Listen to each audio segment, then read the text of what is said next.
Hi, Good evening and welcome to another Malcat Gin Review. And tonight we are reviewing Darnley's gin.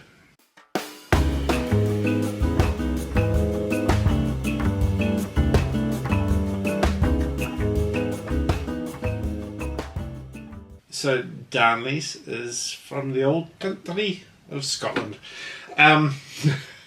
It's distilled in the village of Kingsbarns in Fife. It is on the same coast as St Andrews for you golf fans. So it's on the peninsula between the Firth of Forth and the River Tay on the east coast of Scotland, just sort of northeast of Edinburgh. So apparently the family's been there for centuries. And they own a cottage, and they talk about a cottage gin, even though it's a London dry style gin. But they own a cottage next to the distillery, and they source as many of the botanicals as they can from around the cottage. Everything they can that can be grown in Scotland. There are a few things that they can't source in Scotland, and they're imported. But generally, other than that, they're all locally produced. It's made with British grown grain alcohol. Some of the botanicals are sourced from places around, so that they own Weymouth Castle. So the elderflower is sourced from the grounds of the castle. So a few of the botanicals actually come from the cottage garden as well. This particular one is a limited edition, and it has orange peel and local barley and pine, and it's smoked over pine wood. And it has the addition of rowberry, which is quite unusual, and that's actually grown at the distillery. Coriander, also found near the distillery, and now I might say this wrong because I've done it before, Laplang Souchong tea to create an experimental gin. Wow.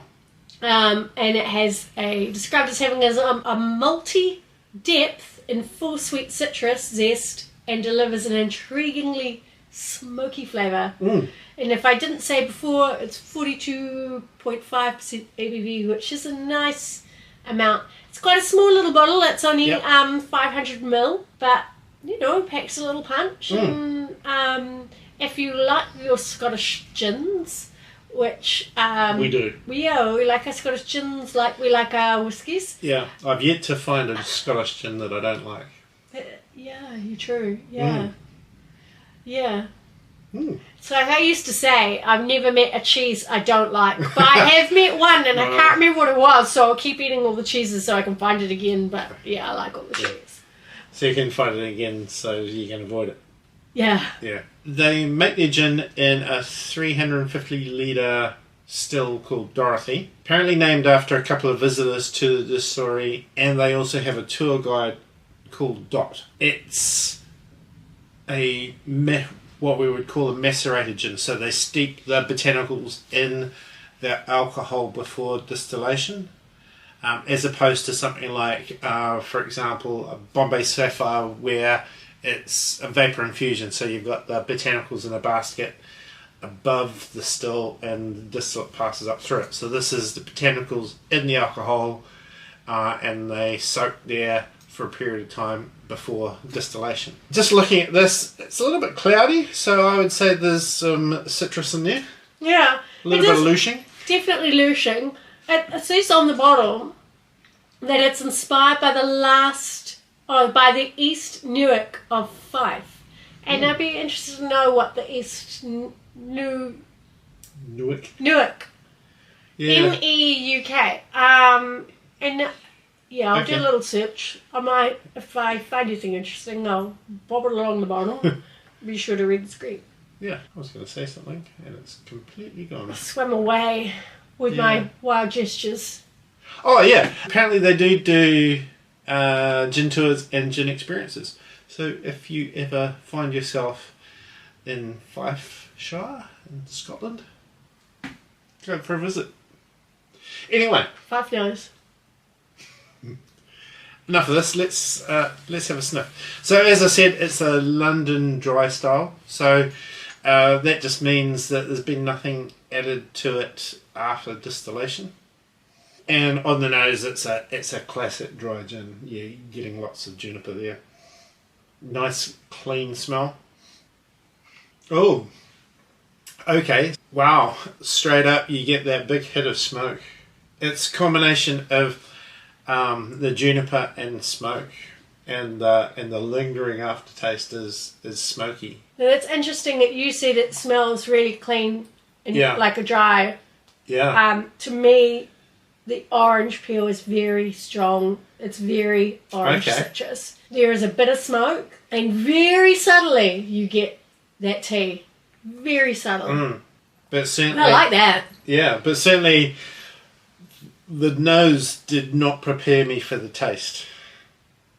It's quite dramatic.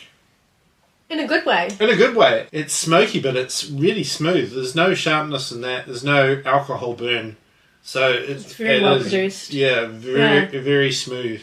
You like your smoky peaty whiskies, you might just put a little ice cube in the bottom of a glass and pour some of that over and sit there and sip it. It's interesting because we've had gins that are lower in alcohol and sharper in taste. Yeah. Which is not pleasant. No, that is very, very smooth. Yeah. Should we crack into the gin tea? Slongevar. Slongevar. Oh, I like that too. The tonic really tones down the smoke flavour. Yeah, but it's still really there. Pleasant. It is. It's clean. It's crisp. It's a little bit smoky, a little bit citrusy, and I'm still 100%. I'm still yet to find a Scottish gin that I don't like. Yeah, that's quite different. And in that respect, because it is a little bit different and still really nice, it stands out. And shout out to Georgia and Ross. Yeah, absolutely. That's a very delayed Christmas present review. Again, not from even last Christmas, but possibly the Christmas before. Oh, yeah. Yeah. Well, that's we're working through our list. Getting there slowly. Yeah. We're actually trying to cut down on how many bottles we're holding at the moment. Yeah. And we're working on it. We're getting there. That's cool. I like that. And it's quite nice. I got this sort of lovely, warm, smooth, smoky aftertaste. It's nice. Yeah. Scots were hey. Ginners are winners.